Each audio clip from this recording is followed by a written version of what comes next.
हासिर जवाबी के लिए कई बार चर्चा में आ चुके हैं। आपकी कविताओं का संग्रह हिंदी और मराठी में भी छप चुका है। आपके लिखे गए गीतों का एल्बम उम्मीद भी लॉन्च हो चुका है। तो जोरदार तालियों के साथ स्वागत कीजिए आदित्य ठाकरे जी का। और मुझे पता है कि आप सब इंतजार कर रहे थे उन्हें सुनने का, तो इस इंतजार को खत्म करते हैं और मैं निवेदन करना चाहूंगी जी 24 तास के एडिटर कमलेश सतार जी से कि वो हमारे मेहमान आदित्य ठाकरे जी को मंच पर लेकर आए। जोरदार तालियों के साथ स्वागत कीजिए आदित्य ठाकरे जी का।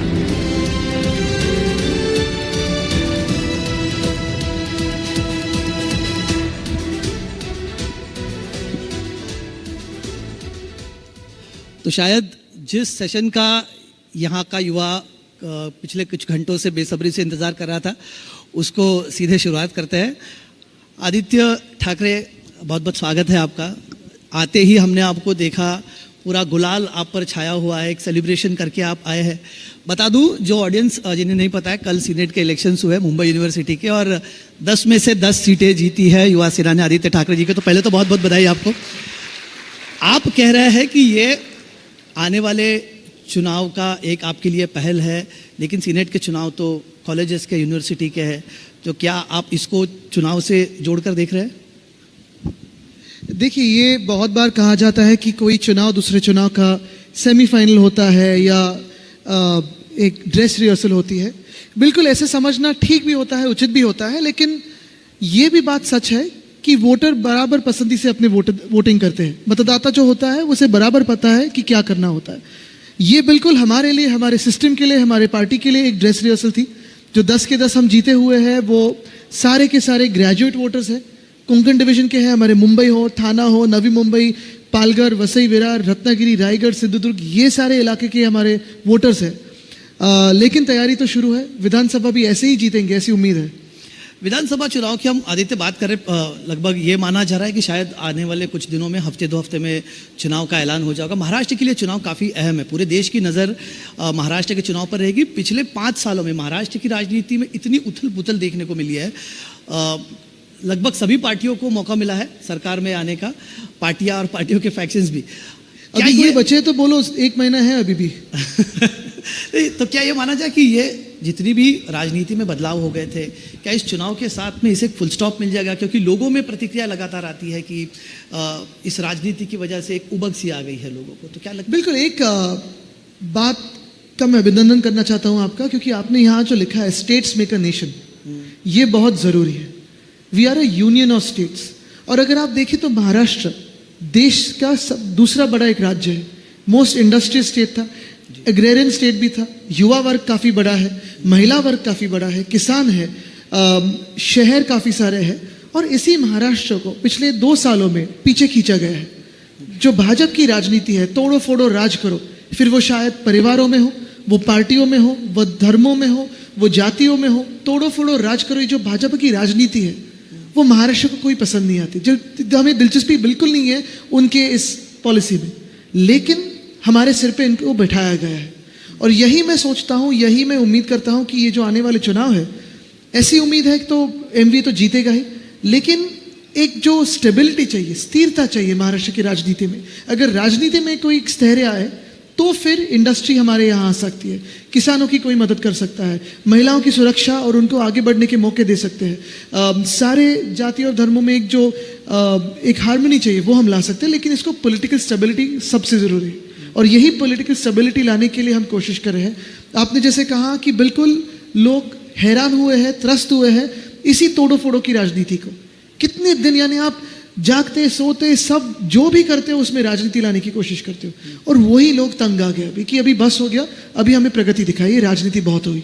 लेकिन आदित्य, आप स्टेबिलिटी की बात करते हो, आरोप तो ये लगता है कि जिस वक्त महाराष्ट्र में महाविकास आघाड़ी की सरकार थी वो ज़्यादा इनस्टेबल था पीरियड, विकास के काम नहीं हो पाए। थोड़ी देर पहले उप मुख्यमंत्री देवेंद्र फडणवीस यहाँ पर थे, उनका कहना है कि जो काम रुके हुए थे, वो DCM 1 है या DCM 2 है बीके सिस्टम में? DCM है राज्य के 1 या 2, सीनियर कौन है, जूनियर कौन है, उनमें से एक है। उनकी आवाज सुनी जाती है क्या उनकी सरकार में? अब वो तो इसका सवाल वो जाने। लेकिन आदित्य जी, उनका यह कहना है कि जितने काम चल रहे थे उनको रोकने का काम किया गया उस वक्त, मेट्रो का हो या फिर बाकी जो भी काम रहे होंगे उनको रोक लगाई गई सरकार के पीरियड में, और उसको कहीं ना कहीं चालना देने का काम, उसको आगे बढ़ाने का काम ये सरकार कर रही है। विकास की तरफ लोगों का ज़्यादा रुझाव है लोगों का। कमलेश जी, झूठ बोलने में तो देवेंद्र जी बहुत ही आगे बढ़ चुके हैं, और अगर आपको याद होगा तो मेट्रो का काम जो जिक्र करते हैं, मेट्रो जो मेट्रो 3 है, एक्वा लाइन जिसे कहते हैं, शायद अभी उसका अनावरण होगा या आधे हिस्से में उद्घाटन होगा। एक ही बात मैं कहना चाहता हूं कि मेट्रो 3 जब हम सरकार में आए तो मेट्रो 3 का लाइन, जो पूरी लाइन है उसका काम रोका नहीं गया था। हमने गति दी, हमने स्पीड दिया, हमने चालना दी उसे। इनफैक्ट मेट्रो 3 में जो भी स्पीड ब्रेकर्स थे वो हमने निकाल दिए थे। मेट्रो 3 में आरे की कारशेड जो है उसको बिल्कुल हमने रोका और उससे बदलने की कोशिश की, कांजूरमार्ग लेके जाने की कोशिश की, जहां अब यही जो इलीगल रेजिम है वहां मेट्रो 6 की कारशेड बनाना चाहती है। तो हमारे समय वो सॉल्ट पैन था, इनके समय सॉल्ट पैन नहीं है। अभी अदानी जी वहां घर बनाएंगे तो सॉल्ट पैन नहीं रहेगा। ये कौन सा न्याय होता है, ये कौन सी बात होती है? ऐसी कैसी सरकार चल सकती है? और यही मैं कहना चाहता हूं कि जिस आरे का आप जिक्र करते हो या सोचते हो कि हमने वो काम रोका था, उसी आरे की कारशेड का काम पिछले साल ही खत्म हुआ है। यानी कारशेड का काम सिर्फ 6 महीनों का था, अगर वहां से हिलाते तो भी 6 से 8 महीने लग जाते थे। लेकिन मेट्रो लाइन 3 जो हमने कोविड के समय भी रोकी नहीं थी, वो अभी भी काम पेंडिंग है, और भाजपा के ही समय में 10,000 करोड़ का एस्केलेशन हुआ था, करप्शन भी हुआ है। फिर उसमें वो जीका है कि नहीं मुझे पता नहीं, जायका जीका जो को उनका ये है, लेकिन करप्शन इन्होंने किया है। और हमारे पास पेपर भी है, दस्तावेज भी है कि इन्होंने करप्शन हर एक स्टेशन में किया है, एस्केलेशन किया है। एस्केलेशन यानी ही करप्शन हुआ। और जिस प्रोजेक्ट को मिंदे जी ने हाथ लगाया है उसे एक तो स्लो डाउन किया गया है, नहीं तो एस्केलेशन किया है। जैसे मेट्रो 3 का है वैसे ही बात आती है जो मुंबई ट्रांस हार्बर लिंक, जिसे अटल सेतु करके इन्होंने ब्रांडिंग किया है। काम हमारे वक्त में शुरू हुआ, हमारे ही वक्त में, जब तक हमारी सरकार गिरी नहीं थी 82% उसका काम पूरा हुआ था। और वहां से लेके जून 2022 से लेके अभी तक 24 तक, जनवरी 2024 तक उनको जो काम बचा हुआ था वो 2 साल लगे। कैसी इतनी स्लो सरकार चल सकती है? उसका काम एक्चुअली, उसका उद्घाटन जो होना चाहिए था वो अक्टूबर में होना चाहिए था। कोस्टल रोड देखिए, अगर हमारी सरकार होती तो हम उसका अनावरण तो दिसंबर 2023 में करते थे। अभी तक पूरा नहीं हुआ है कोस्टल रोड से, लेकिन एस्केलेशन होते जा रहा है। तो ये इनकी सरकार जो है, शुरू हुआ है पार्ट में आधा किलोमीटर कहीं वो बैंक जैसे खुलता है 9 बजे से लेकर 5 बजे तक। कोई ऐसे प्रोग्राम चलाता है, कोई ऐसे प्रोजेक्ट चलाता है? और फिर नेशनल हाईवेज की हालत देखिए, गडकरी साहब कहते रहते हैं हमारे चैनल्स पे आके कि 5 मिनट में हम 5 किलोमीटर बना देते हैं, इथेनॉल पे ऐसे होगा और ये वो बताते रहते हैं। मुंबई गोवा हाईवे देखिए, मुंबई नासिक हाईवे देखिए, मुंबई अहमदाबाद हाईवे देखिए, मुंबई दिल्ली हाईवे देखिए, सारे के सारे जो नेशनल हाईवे महाराष्ट्र में एक से दूसरा ज्यादा खराब लग रहा है। क्यों? तो ये जो बीजेपी की बातें होती है, झूठी बातें होती है, वो अच्छे दिन जैसी होती है, सिर्फ होर्डिंग पे दिखती है, लेकिन आपके हाथ में कुछ नहीं आता। आदित्य जी, सत्ता पक्ष और जो मैं तो चैलेंज देता हूं, मैं ये चैलेंज हर कॉन्क्लेव में देते आया हूं। मैं तो चैलेंज देता हूं, चलो हर एक प्रोजेक्ट के बारे में बात करते हैं, उनके ऑफिसर सामने लाइए, क्योंकि मंत्री लोग तो डरते हैं मुझसे, ऑफिसर सामने लाइए, उनसे मैं बात करूंगा। लेकिन हर एक ऑफिसर ने जो भी एस्केलेशन किया है और पैसा निकाला है उसी के बारे में बोलूंगा। आदित्य, आप कह रहे हो कि ये डेवलपमेंट का काम को लेकर आपने ये सारी आपने कमियां गिनाई, लेकिन सत्ता पक्ष इन्हीं मुद्दों को लेकर चुनाव में जाएगा सामने, तो आप क्या इसके विरोध को लेकर चुनाव में जाएंगे? लोकसभा में लोगों को फर्क स्पष्ट है, लोगों के मन में फर्क स्पष्ट है। और इसलिए अगर आपने देखा होगा जो लोकसभा के दौरान चुनाव हुए, कई जगह हमारे सिंबल के वजह से थोड़ी गड़बड़ हुई, लेकिन जो नतीजे आए हैं वो बिल्कुल स्पष्ट है, साफ है। महाराष्ट्र एमवी के साथ खड़ा है और महाराष्ट्र का विश्वास उद्धव बाळासाहेब ठाकरे इस व्यक्ति पे है। क्या है आदित्य जी, सवाल ये भी उठाए जाते हैं आपकी जीत में, चूंकि ये मुद्दा हम नेशनल प्लेटफॉर्म पर बात कर रहे हैं इस मुद्दे की, आपको किसके वोट मिले इसको लेकर काफ़ी चर्चा होती है। ये कहा जाता है कि लोकसभा में एक बात निकली, इसके पहले वोट जिहाद की बात निकली। इस बार एक तबके ने, मुस्लिम समुदाय ने एक ऑन मास वोटिंग किया और इसमें से सबसे ज़्यादा वोट शिवसेना को मिले। शिवसेना को मुस्लिम वोटों पर जो जीत, जहाँ पर जीत हासिल हुई है मुस्लिम वोटों के बदौलत हुई है। दूसरी तरफ वोट जिहाद की बात हो रही है, तो ये दोनों मुद्दों को देखकर कहीं ना कहीं शिवसेना के नए भूमिका के साथ जोड़ा जा रहा है कि शिवसेना बदल चुकी है। हिंदुत्व की बात करने वाली शिवसेना अब उन वोटों पर निर्भर है जिनका एक जमाने में शिवसेना पुरजोर तरीके से विरोध करती है। कमलेश जी, यहाँ जो ऑडियंस आई है ये तो सारे वोटर्स हो गए। कहीं यहाँ लिखा है उनके कि उनका नाम क्या है, सरनेम क्या है, धर्म क्या है, जाति क्या है? यहाँ तो सारे मुझे देश के नागरिक दिख रहे हैं। यहाँ मुझे वोटर्स दिख रहे हैं। और जब कोई भी इस देश का नागरिक अगर मुझे वोटिंग करे तो भाजपा को क्यों दर्द होता है? और भाजपा कौन होती है हमें हिंदुत्व का सर्टिफिकेट देने वाली? मुझे अब बताइए, ये इतने हिंदुत्व के बारे में कहते हैं भाजपा वाले, इनका तो हिंदुत्व नकली है, इनका हिंदुत्व चुनावी हिंदुत्व है। और एक ही उदाहरण में उनका विषय समाप्त कर देता हूं। अभी मुझे बताइए, ये जो पिछले 2 महीनों में हम न्यूज पे सुनते आए हैं, सोशल मीडिया में देखते आए हैं कि बांग्लादेश में हिंदुओं पे अत्याचार होते हैं, बांग्लादेश में हिंदुओं को टारगेट किया जाता है, क्या यह बात सही है या नहीं? ये एमईए ने बताई हमें? बताइए नहीं। लेकिन भाजपा के प्रवक्ता आते हैं, भाजपा के सोशल मीडिया देखिए, सारे के सारे कहते हैं कि हिंदुओं पे अत्याचार बांग्लादेश में हो रहा है। उसका नतीजा क्या हो रहा है? यहां अपने देश में, यानी देखिए, हमले या अत्याचार अगर हो रहे हैं तो कहां हो रहे हैं? तो बांग्लादेश में हो रहे हैं। लेकिन वाद विवाद क्या कहां हो रहा है? हमारे देश में किया जा रहा है। और फिर उसी बांग्लादेश के साथ इनकी जो बीसीसीआई है वो आज क्रिकेट खेल रही है। क्या ये वर्ल्ड कप चल रहा है? ये टूर्नामेंट है? कोई इसमें ऐसे कोई कंपल्शन था कि बांग्लादेश के साथ क्रिकेट खेले? तो ये कौन सा हिंदुत्व होता है कि जिस देश में हिंदुओं पे अत्याचार हो रहे हैं, ऐसे वो कह रहे हैं, खुद कह रहे हैं, उसी देश के साथ इन्हीं की चलाई हुई बीसीसीआई हमें क्रिकेट खिला रही है? लेकिन आदित्य के खेल को राजनीति से जोड़ना, मतलब बिल्कुल आपके दादाजी ने, कमलेश जी 1 मिनट, अगर यही बात कांग्रेस की बीसीसीआई करती तो भाजपा आज कहां होती?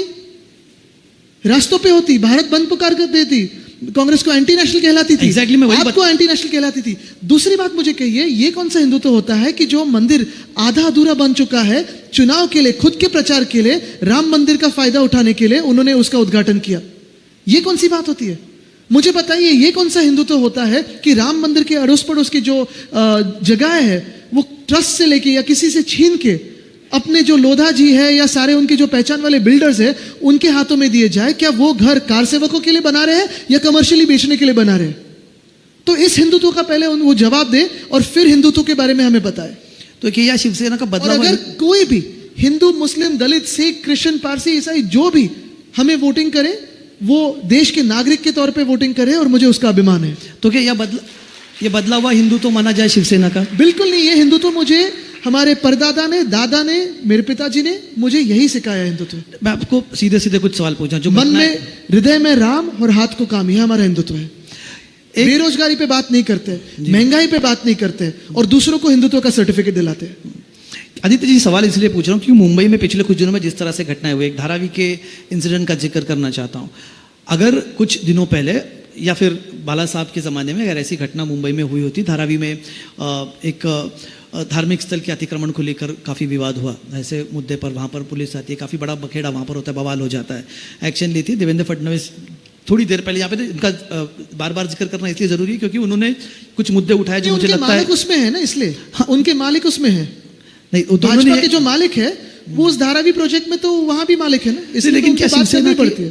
धारावी में ऐसा ही बखेड़ा अगर इससे पहले हुआ होता तो क्या आपके शिवसेना की यही भूमिका हुई थी उस वक्त? आज आप शिवसेना वहां से बचती हुई, अगर आप इतिहास देखें जी, तो मेरे दादाजी जब थे या मेरे पिताजी अब पार्टी के अध्यक्ष है, या अगर हमारे सारे जो कलीग्स हैं उनसे भी पूछे तो पिछले 50 साल के इतिहास में शिवसेना ने यही कहा है कि भूमिपुत्रों को न्याय मिलना चाहिए। हमारा हिंदू तो स्पष्ट है, साफ है। घर में जो चूल्हा होता है वो जलाओ, घर मत जलाओ। और यही बात मैं दोहराना चाहता हूं, ये जो परसों का जो विषय हुआ, धारावी में विषय हुआ, वो बात एक ही थी। आज अगर आप धारावी में जाए, जो मुंबई लूटी जा रही है, अदानी जी के खिसे में डाली जा रही है, अदानी जी के हाथों में दी जा रही है, मुंबई फ्री ऑफ कॉस्ट, ये मिंदे और भाजपा जो कर रहे हैं, वही मुंबई में जो एकजुट बनी हुई है सारे धर्मों की, सारी जातियों की, वो तोड़ना चाहते हैं। अगर आप देखें तो वो जो मस्जिद है वो तो धारावी में है, पूरी धारावी रीडेवलपमेंट को जा रही है। ये कौन तोड़ रहा है? सरकार तोड़ रही है, पार्टी तोड़ रही है? सरकार तोड़ रही है, लेकिन पार्टी किसकी है? सरकार किसकी है? तो आप इसे स्टेट स्पॉन्सर? मैं यही कहता हूं, स्टेट स्पॉन्सर नहीं, मैं यही कहना चाहता हूं जो उस दिन भी मैंने कहा, आज भी कहूंगा, कल भी कहूंगा, धारावी आज लड़ रही है, वो अदानी ग्रुप के खिलाफ लड़ रही है। धारावी अपने न्याय के लिए लड़ रही है, धारावी अपने हक के लिए लड़ रही है। और यही हक, यही न्याय की लड़ाई जो है वो लड़ रहे हैं क्योंकि सारे लोग एक साथ आए, एकजुट है उसमें। ना हिंदू देख रहे हैं, ना मुस्लिम देख रहे हैं, ना सिख दिख रहे हैं, ना उनको ना कोई वहां साउथ इंडियन दिख रहा है, ना नॉर्थ इंडियन दिख रहा है। वहां दिख रहे हैं तो धारावीकर दिख रहे हैं, और वही धारावीकर अदानी की ताकत के खिलाफ लड़ रहे हैं। हमारा झगड़ा अडानी से नहीं है, अडानी ग्रुप से नहीं है। हमारा झगड़ा जो अदानी साहब के हिस्से में जो टेंडर के बाहर का जा रहा है उसके खिलाफ है, वही धारावी की लड़ाई है। ये लड़ाई कहीं ना कहीं कम करने के लिए, कमजोर करने के लिए जो ये सारे खेल चल रहे हैं वो यही है। और जब जब भाजपा को हार दिखती है, ऐसे लगने लगता है कि अरे ये चुनाव हारने वाले हैं, तो पहली कोशिश भाजपा की हिंदू मुस्लिम की होती है, दूसरी कोशिश भाजपा की हिंदुओं में जातियों में लड़े कैसे वो होती है, और तीसरी कोशिश इंडिया वर्सेस पाकिस्तान हो जाती है। और जब चुनाव हो जाते हैं, जब चुनाव जीत जाते हैं, तो उसी पाकिस्तान के प्रधानमंत्री महोदय को जाके गले मिलते हैं, केक काटते हैं। ये भाजपा का हिंदुत्व है, ये चुनावी हिंदुत्व है, उसी के खिलाफ हम लड़ रहे हैं। तो ये मतलब यही आपके हिंदुत्व की डेफिनेशन है शिवसेना बिल्कुल की? है। हमारे कितने हिंदू बच्चे हैं जिनको आज जो बेरोजगार है, जो भूखे घूम रहे हैं, क्या वो भजिया तले? कितने हिंदू हमारे किसान हैं जो आज आत्महत्या कर रहे हैं महाराष्ट्र में, वो क्या आत्महत्या करते रहे? यही बात है ना कि हिंदू हो, मुस्लिम हो, सिख हो, ईसाई हो, जो भी हो, उसको पहला फर्ज बनता है सरकार का धर्म यही है कि जो भी हो, जो भी आपके देश का नागरिक हो, उसको अन्न दो, वस्त्र दो, निवारा दो। लेकिन ये नहीं करते। भाजपा को लगता है कि पहला फर्ज बनता है कि लड़ाओ दोनों को बीच में, तोड़ो फोड़ो, राजनीति करो, जीतो। यही भाजपा की जो राजनीति है उससे के हम खिलाफ है। इसीलिए तो शिवसेना को आजकल सेक्युलर है। कांग्रेस के साथ जाने के बाद, एनसीपी के साथ जाने के बाद शिवसेना इस बदली हुई भूमिका में है। तो प्रधानमंत्री महोदय के कौन से लफ्ज थे वो जो रेड फोर्ट से आए थे? सेक्युलर सिविल कोड ही तो थे ना, प्रधानमंत्री महोदय भी वही कह रहे थे। तो शिवसेना सेक्युलर हो चुकी है मतलब? हम इस देश के संविधान के साथ है, हम हिंदुत्ववादी बिल्कुल है, लेकिन हमारा हिंदुत्व ये असली हिंदुत्व है। भाजपा का जो नकली और चुनावी भाजपा का हिंदुत्व है वो हमारा हिंदुत्व नहीं है। आपके संविधान के प्रति प्रेम को तो वो कहते हैं कि ये फेक नैरेटिव है, कि जो संविधान की बात आप अभी कर रहे थे, संविधान का मुद्दा निकला था, भाजपा कह रही है, शिवसेना शिंदे कह रही है। कमलेश जी यही बात करते हैं, जो लोकसभा के स्पीचेस हुए, जो बयानबाजी हुई, जो भाषण हुए, उसमें 5 या 6 प्रत्याशी जो भाजपा के थे, उन्होंने तो कहा था ना 400 पार दीजिए, हमें संविधान बदलना है। महाराष्ट्र में पंकजा दाई ने कहा था, क्या वो छोटी नेता है? तो संविधान बदलने की बात कहां से आई? भाजपा से आई है, भाजपा के प्रत्याशियों से आई है। उनसे पूछिए, क्योंकि संविधान के तरफ, संविधान के प्रति उनका जो नफरत है वो जाहिर है। लोकतंत्र के प्रति उनका जो नफरत है, उनकी जो नफरत है मन में, वो जाहिर है। उनको खुद का जो बीजेपी का संविधान है वो देश का संविधान बनाना है, और हम उन्हें बनाने नहीं देंगे। तो आने वाले दिनों में आदित्य जी, क्या चुनाव में इस बार फिर से संविधान का मुद्दा लेकर जाएंगे? कहा जा रहा है कि वो तो ट्राइड एंड टेस्टेड है, इस बार चलेगा नहीं। ये नैरेटिव नहीं था। अगर नैरेटिव होता, ये अच्छे दिन मुद्दा है। चलिए नैरेटिव की बात नहीं, क्या ये मुद्दा है? मैं यही कहना चाहता हूं, ये अगर अच्छे दिन जैसे टैगलाइन होती है ना, तो फिर हमें लगता नहीं ये तो ट्राइड एंड टेस्टेड है, अभी दूसरा कुछ करो, 1500 के बारे में बात करो, क्योंकि 15 लाख के बारे में बात हो गई, भूल गए लोग, अभी 1500 के बारे में बात करते हैं। ये ऐसे नहीं है, चुनावी मुद्दा नहीं है, ये सच बात है। अगर आप देखें तो महाराष्ट्र से ही लोकतंत्र खत्म होने की बात हो रही है। महाराष्ट्र में ही संविधान को बाजू में रखा गया है। 2 साल पहले जो हुआ, जो मिंदे भाग के गए, जो डरपोक 40 चोर भाग के गए, वो भाग के गए क्योंकि उनको भाजपा ने आश्रय दिया, और आसरा देते हुए वो कहा कि जो भी हो आपको कुछ नहीं होने देंगे। आज भी हमारी केस तो चल रही है सुप्रीम कोर्ट में, लड़ रहे हैं हम, लेकिन यही संविधान को बाजू में करते हुए उन्होंने आज सरकार हमारे सर पे बिठाई हुई। अगर संविधान से चलते तो ये 40 चोर आज बाद हो जाते। अगर संविधान से चलते तो ये 40 लोगों को चुनाव में जाना पड़ता, लेकिन नहीं हुआ वो। और यही बात है कि महाराष्ट्र में इन्होंने लोकशाही, लोकतंत्र और संविधान खत्म करने की कोशिश की है, और वो करते आ रहे हैं। ये कल हम मुंबई यूनिवर्सिटी की सेनेट जो जीते हैं, 10 के 10 जीते हैं, वो भी तो लेने को तैयार नहीं थे। कितने डरोगे आप? कितना मन में डर है? डर अच्छा है, हमारे बारे में आपके मन में डर होना भी चाहिए, भाजपा के मन में, लेकिन कितना डरते रहोगे? आपके बड़े नेता आते हैं और क्या कहते हैं? उद्धव ठाकरे को खत्म करो, शरद पवार जी को खत्म करो। क्यों? ये खत्म करने की बात कब आई हमारे राजनीति में, हमारे लोकतंत्र में कब आई? ऐसे कभी मैंने माहौल देखा नहीं था। और ये महाराष्ट्र का संस्कार भी नहीं है, महाराष्ट्र का कल्चर भी नहीं है। आप 1500 रुपए का जिक्र अभी आपने किया, लाडली बहना स्कीम, जैसे लाड़की बहन महाराष्ट्र में जिसे कहा जा रहा है, उसको माना जा रहा है या फिर सरकार पिच कर रही है कि it is going to be a game changer. Maharashtra में महिलाओं का सक्षमीकरण है, उनका कहना है कि इकोनॉमी का सक्षमीकरण हम लोग कर रहे हैं। एक उप मुख्यमंत्री है अजीत पवार, जो खुद एक नए अवतार में दिख रहे हैं, वो लोगों तक जा रहे हैं। तीनों राज्य के मुखिया, सीएम, दोनों डीसीएम जा रहे हैं। आपकी इस पर क्या राय है? क्या महिलाओं के, उनका ये कहना है कि महिला सक्षमीकरण को आप विरोध कर रहे हैं? नहीं, पहले स्कीम का नाम तो तय करे। कोई मुख्यमंत्री लाड़की बहन लगाता है, कोई नहीं लगाता है, कोई देवा बहू कहता है, कोई पिंक कर देता है होर्डिंग। पहले स्कीम का नाम, कलर क्या है, ये तो तय करे। दूसरी बात है कि ये जादूगर बहुत बढ़िया है। जादूगर? बिल्कुल। कौन जादूगर? ये भाजपा और मिंदे। अच्छा 2014 में 15 लाख के बारे में बात कर रहे थे, अभी कितने शून्य निकाल के दे रहे? 1500 दे रहे। तो 15 लाख जिसको मिलने वाले थे उसको 1500 दे रहे हाथों में। कल अगर इनकी सरकार वापस बैठेगी, बैठने हम देंगे नहीं, लेकिन अगर हुई तो 150 रुपए आपके हाथों में मिलेंगे, क्योंकि इनको शर्म नहीं है, ना कोई इनमें जिद है लड़ने की, ना क्षमता है।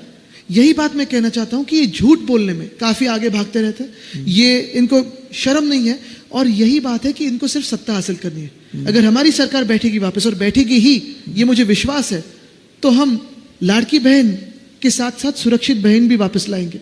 हमारा जो कानून था, शक्ति कानून 2021 में पारित हुए था, 21 से लेकर अभी तक राष्ट्रपति महोदया के पास प्रलंबित है। क्यों? फिर बदलापुर जैसे कभी कुछ होता है, कभी उनके ही वामन मात्रे एक पत्रकार को पूछते हैं कि क्या तुम्हारा रेप हुआ है, लेकिन उसको अभी तक अरेस्ट नहीं हुए। जिसको पूछा गया उसी पत्रकार को एफआईआर डाल दिया गया, उसको कभी भी उठा सकते, जेल में डाल सकते।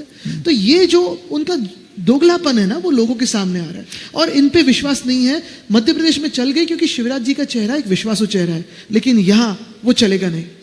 चूंकि बदलापुर का जिक्र निकला है, बदलापुर के मुख्य आरोपी की जिस तरह से मौत हुई उसको लेकर काफी सवाल खड़े हो गए। कोर्ट ने भी इसको लेकर सवाल उठाया। कोर्ट का कहना है कि किस तरह से मौत हुई है, ये होना गलत है।